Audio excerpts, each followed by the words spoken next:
qu'il est tentant de vouloir nourrir les cygnes, les canards et autres pigeons. Un geste apparemment anodin, bienveillant, mais qui est toutefois formellement interdit. D'une part parce que cela fait du mal à ces animaux, mais également parce que cela favorise la prolifération des nuisibles. Notre grand format ce soir s'intéresse à la lutte sans merci qui oppose l'homme à ces animaux indésirables dans la ville.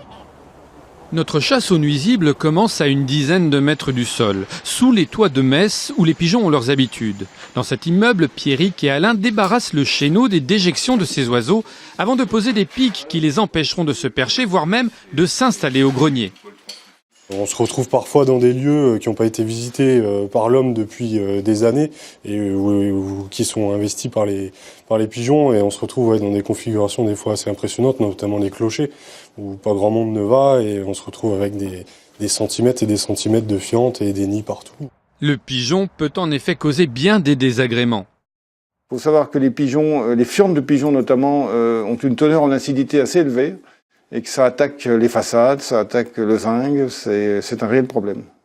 Sans compter que le pigeon est un oiseau qui véhicule un certain nombre de bactéries, des choses comme ça. Donc c'est un impératif de santé publique aussi.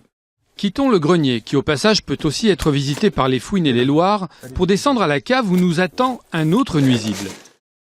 Regardez, là il y a des crottes de rats. Je vous montre qu'il y a une présence de rats.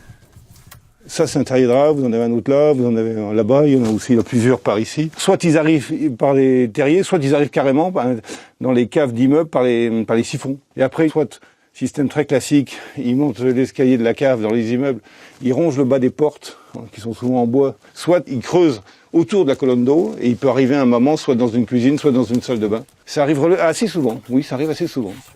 Raticide et piège à glu. Pour le propriétaire ou le bailleur, le recours à un professionnel s'impose à l'évidence. Mais la liste des nuisibles est encore longue. Alain intervient cette fois dans la cuisine d'Océane, visitée par des cafards. J'en ai retrouvé par ici, sur l'évier. Oui. J'en ai retrouvé un là par terre.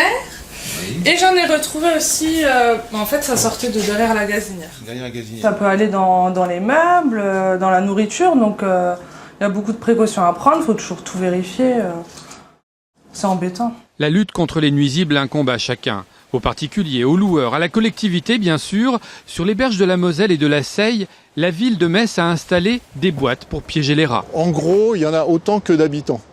Même dans une ville propre? Même dans une ville propre, il y en a autant que d'habitants. Dans une ville qui est beaucoup plus sale, ils vont proliférer beaucoup plus. Je ne veux pas faire en sorte qu'on culpabilise les gens, mais qu'ils comprennent bien que nourrir les pigeons, d'abord les rats en profitent, ça fait proliférer les animaux. L'objectif, c'est pas d'enlever les animaux de la ville, parce que c'est important qu'il y ait des animaux dans la ville, mais que la population soit maîtrisée. Un équilibre que l'homme tente de maintenir par des campagnes de dératisation et par l'interdiction du nourrissage.